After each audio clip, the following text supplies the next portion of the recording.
Hello everyone, it's Ian from Cromford Collector's Corner. I thought I would take a minute today to show you a little bit of Cromford, which I probably haven't done before. I'm just going to do little bits and show you various little interesting things that are in the area where my little comic shop is located.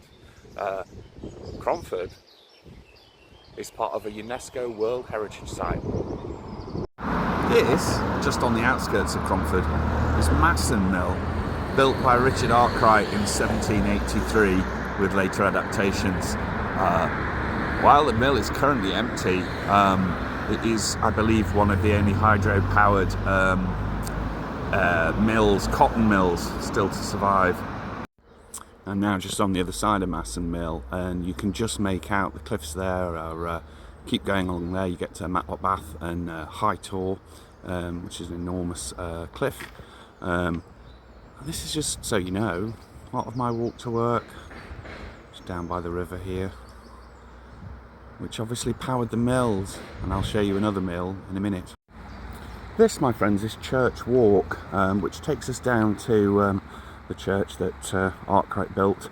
We've got a little bit of information here about the area, and you can see from here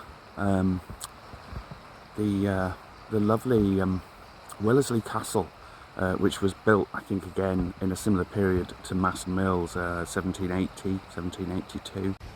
Cromford is full of really interesting and artistic people. I've got a nice example here. If you look around Cromford or come and ask me, there's some really interesting little kind of bits of artwork and unusual things around here. So we've got this lovely little carved, probably chainsaw carved, looks to me, bird here. And I'll show you another thing in a minute. Here's a lovely little spot. You might find me down here sometimes before I open, having a cup of coffee down by the river.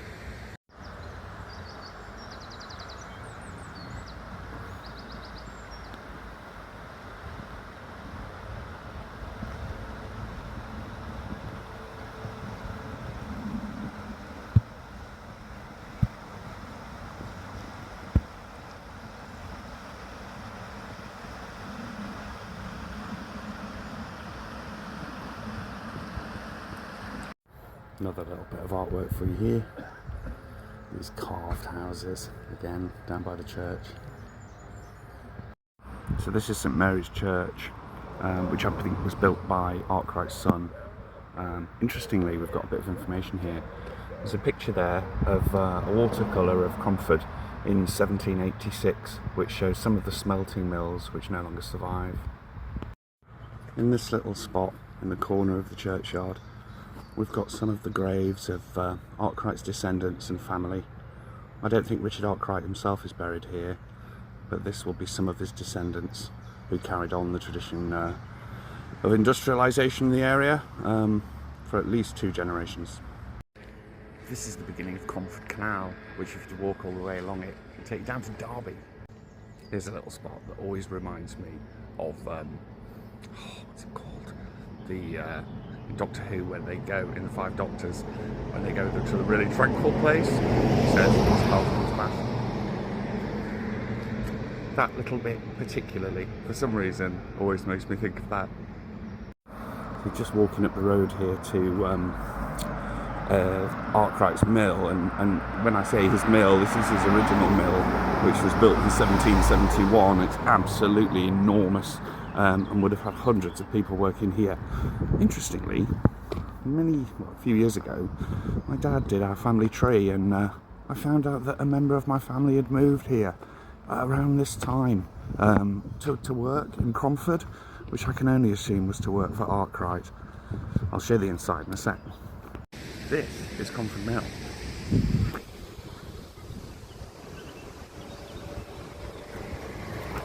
It's enormous. And this is where sometimes we do the summer Cromford sci-fi events.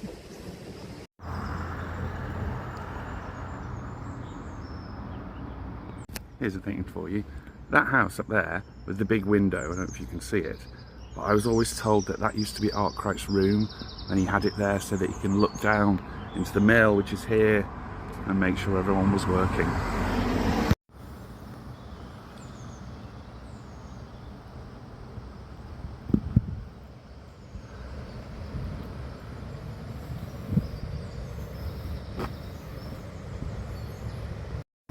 this is the very busy junction where you turn up here to come up to my shop. This road here is the A6. You'll see that there's a huge amount of lorries, and this is because we have big quarries here. I will point out that that building on the other side of the road is the brilliant Tor Cafe, who provide me with coffee every morning. And interestingly, many years ago, I found a photograph from the kind of 1890s of Cromford, and the funny building on the left-hand side is in that picture because it looks to me like it's an abandoned train carriage, which has later been converted, and you can sit up there and have your breakfast. But the best thing about it is that you can sit up on the top deck just behind. You can see a gentleman there having your breakfast. This is the War Memorial just by the road, and was where the public loos were, but sadly, I'm afraid they're currently not open. There are no public toilets in Cromford, but there are a couple of nice pubs that I'm sure don't mind you popping in. There's been mining in the area for literally thousands of years. I do believe the Romans were here doing tin and lead. I'm going to show you something that I suspect is evidence of that. Possibly not Roman, but certainly mining of a time. Turn this around.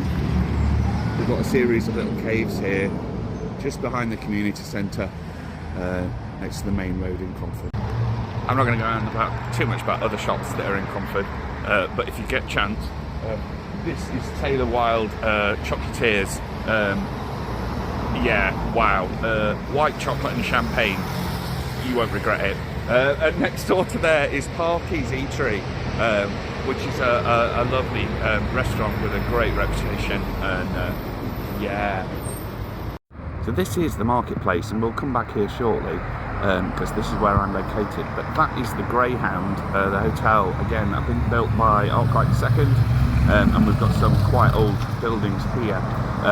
My shop is located behind that white van and that red car over there, but we'll look at that again in a minute. But yeah, you can see some of the old fixtures still in place, the lamps and stuff.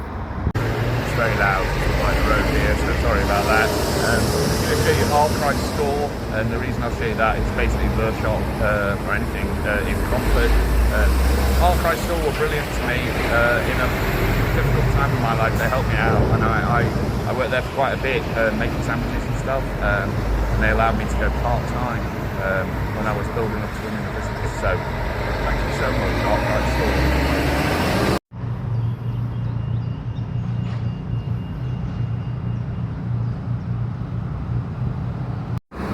This is the duck pond, which is just behind where my shop is, and over there, I can centre it, and we'll look at it again in a sec. That is the world famous Scarvin Books, which is located about 500 yards from my shop.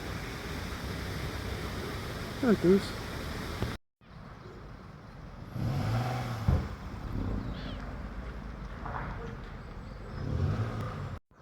Behind my shop is a funny little higgledy-piggledy road called Scarvin. And Scarvin is actually, you can tell from the kind of street design, a different period to the rest of Cromford. Scarvin is part of the medieval part of Cromford. This, my friends, is Scarvin Books, just located behind me, and is literally one of the best bookshops in the world. This might be of interest to people. This is Cromford Post Office, which is run by the lovely Carol, who is always there for me, and this is where I will post most of the items that come out to you. This is an interesting little thing. This is called the Bear Pit locally. It's actually part of a water system. They used to provide the mills and the houses with water locally. But we've also got some funny little things like this, because back then people had their own piggeries, and they're for feeding pigs.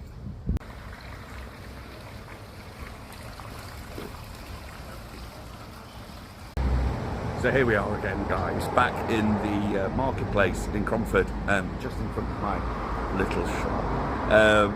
Yeah, I'm just going to give you a quick spin round so you can see where you are. Next door to me is the brilliant Robinson's Fish and Chip Shop, and those guys, the family has run that for 60 years. They're amazing. But I'll give you a quick spin round. So this is the marketplace. Bus stop right there, look. So you can jump on the bus, jump off the bus, and literally come straight into the shop. Yeah. I'm going to leave it there, guys. Thank you so much for watching. I really appreciate it. And if there's anything I can do for you, find Dalek Zen on Facebook. Sorry. Or obviously Cromford Collector's Corner on YouTube. You're very welcome to drop me a line. I will answer. Thank you so much, everyone. You take care. See you later. Bye.